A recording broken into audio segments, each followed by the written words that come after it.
What up, everyone? It's Maze from KixandtheCity.com, and you are tuned in to the KixandtheCity.com sneaker spot. And today, we're going to be looking at the Nike Kobe 10. Before we get into the show, do remember you can follow KixandtheCity.com on Twitter, Instagram, and Pinterest at KixandtheCity. You can like us on Facebook at KixandtheCity.com. You can follow me personally on Twitter and Instagram at Maze1. That's M-A-Z-E, the number 1-E-R. And if you're watching on YouTube, all the info will be in the description box. If you're watching on KixandtheCity.com, all the info will be under the video. So like I said, today we are looking at the Nike Kobe 10, Kobe Bryant's 10th signature sneaker with Nike. Now the Nike Kobe 10 was designed by Eric Avar, who's really a living legend when it comes to Nike basketball design. He designed the Huarache 2K4, the OG Hyperdunk, and a lot of Kobe Bryant signature sneakers, so he really does have a lot of bangers under his belt, and the Kobe 10 is his newest design. Now, even though Eric Avar put pen to paper and made the Kobe 10 come to life, Kobe Bryant did have a ton of input when it came to the design of his sneaker. He always has a ton of input when it comes to the design of his sneaker, and he's really hands-on when it comes to giving Eric Avar insight into what he needs as he gets older, as his game evolves, as he goes from sneaker to sneaker, and all that is really put back into the design of the sneaker, and because of that, we have the Nike Kobe 10. Now, the Kobe 10 was designed to be minimal and simple.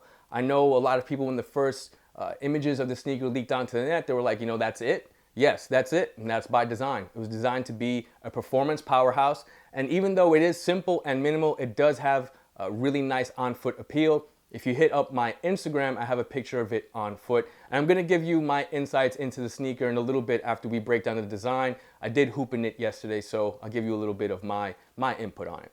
Nike Kobe 10, like I said, minimal, simple. The design on the upper, there aren't really many lines or details to talk about. What really stands out here are the performance aspects of it. So it has a one-piece mesh-like upper. Now, it's not engineered mesh, and it's not Flyknit. If you're looking at it and you have it in your hand, it's actually somewhere in between. It's more of a combination of the both. Remember, last year the Kobe 9 Elite had Flyknit, and the Kobe 9 EM had the engineered mesh. Now, Nike's calling it a textile upper, which it is, obviously, and they're not giving it a name yet, but it's designed to be stronger and better form-fitting to the foot when you're hooping, so there's not a lot of movement of the foot in the sneaker when you're hooping, making cuts and turns and stops and whatnot. So it's a one-piece textile upper, very minimal, nothing, like I said, to talk about really in terms of lines or hits. The swoosh is obviously going across the body, and on the back they have Kobe's Achilles heel hit, which they developed last year when he had his Achilles injury. And on the other side of the sneaker, they have Kobe's logo. So that's that. So now going down from the simple textile one-piece upper, you have the midsole and outsole. Now the sneaker features a combination of Lunarlon and Zoom, and a free-inspired notches here, which they got from the running space, a Nike Free line. It also has an outrigger on the forefoot, which helps with the planting and the cutting when you're making those moves on the court. Now the real standout piece on the Kobe 10 is the outsole design. Now Nike is billing it as the most advanced outsole design that they've ever put on a sneaker. That's not your traditional herringbone. It's not your decoupled zones, which you've seen on sneakers as well. It's just something completely new. Now, the outsole features hundreds of nodules that come together that allow the sneaker to grip the hardwood, the concrete, the pavement, wherever you're playing better, and allow you to plant and move in a more efficient way. So you're not losing, as Kobe says, milliseconds or seconds when you're moving on the court. So that's really the standout piece. Like I said, they're calling it the most advanced outsole design they've ever made on a performance basketball sneaker. And I've been around for a while. I've never seen anything like this. So that's the outsole. Also has the 10 hit for Kobe's 10th signature sneaker. So like I said, just for break it down again, very simple one-piece textile upper, Zoom Air in the forefoot, Zoom Air in the heel, Lunarlon in the forefoot, and that advanced outsole design, like I said, which is made up of a bunch of nodules that help you grip the court better. So Nike was nice enough to invite myself and a group of media out the other day to actually hoop and wear test the Nike Kobe 10. It's part of their Nike Zoom City training. Now the Zoom City is obviously a bigger, I'm sure you've probably heard about it right now. If not, I'll tell you what it is. Zoom City is a bigger piece that Nike had put together for All-Star Weekend. Now they're transforming a couple of areas in New York City to what they're calling Zoom City, which is really a celebration of basketball culture, and of course the NBA All-Star Game, which is taking place in Madison Square Garden and Barclays in New York City and Brooklyn. So that's Zoom City. Now Zoom City training, which is what we were invited to, we went downtown to a court in New York City, indoor court in New York City, and we were welcomed by Tim Grover. Now, you probably know the name Tim Grover if you've been around basketball at all. Tim Grover was Michael Jordan's former trainer and Kobe Bryant's trainer. So obviously he's trained some of the best in the game.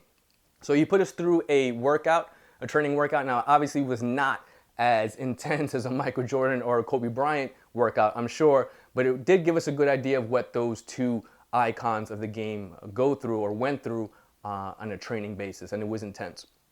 After the training, we hooped, and we hooped in the Kobe 10. Now, from my standpoint, I'll tell you right now, the outsole is the real deal. It is. I know, a lot of times people hear things and they're a little skeptical about if it really is what it's, billed to be. It's the real deal. The grip from the outsole, you can feel it immediately. If you've hooped at all throughout your life and hooped in different pairs of sneakers, especially when you're hooping indoors, there's always going to be some slickness on the court, from dust or from sweat or just, the nature of the hardwood on the court. The grip on this is amazing, and you will feel it immediately, I promise you. From a weight standpoint, the sneaker is extremely lightweight. It was designed to be that way. Like I said, it's simple and minimal on the upper. That's really nothing new from the Kobe line, but if you're used to the Kobe line and the lightness and the fit, you know what to expect from the Kobe 10. Now, again, just getting back to the fit. Now, Kobe mentioned to Eric Avar that he doesn't like when his foot slips in and out of the sneaker. He said that when you take the sneaker off and you notice that your sock is all messed up, that's from your foot moving inside the sneaker. And he said that, that makes him lose milliseconds or seconds. Now that he's getting older, especially, he needs those seconds back. The feel on the foot, or the fit on the foot of this sneaker is great. It does fit to your foot a lot better than many other sneakers, especially leather-based sneakers that I've worn in the past. The textile mesh really conforms to your foot better, and the fit is great as well. So that's really, the design breakdown and my insights on the sneaker. This colorway right here is the 5 a.m. Flight colorway. It was inspired by Kobe Bryant's dive that he took. I'm sure you probably saw it on Vine. It was from 40 feet first into a huge pool when he was recovering from his Achilles injury. So that's the 5 a.m. Flight colorway. This colorway drops February 7th at a retail of $180. After that, Nike is dropping the All-Star colorway. The Kobe 10 also will be available on Nike ID, so you can flip your own. And if you've seen or tuned into KixandtheCity.com recently, you've probably seen that there will be a high version of the sneaker as well. I don't know anything about that yet. Really, Nike hasn't unveiled anything or given any info about that yet. So right now we have the Nike Kobe 10 Low. Again, February 7th, dropping for a retail of $180. And that's it. That's the Nike Kobe 10. Let you guys see it again. There it is. Bring out both.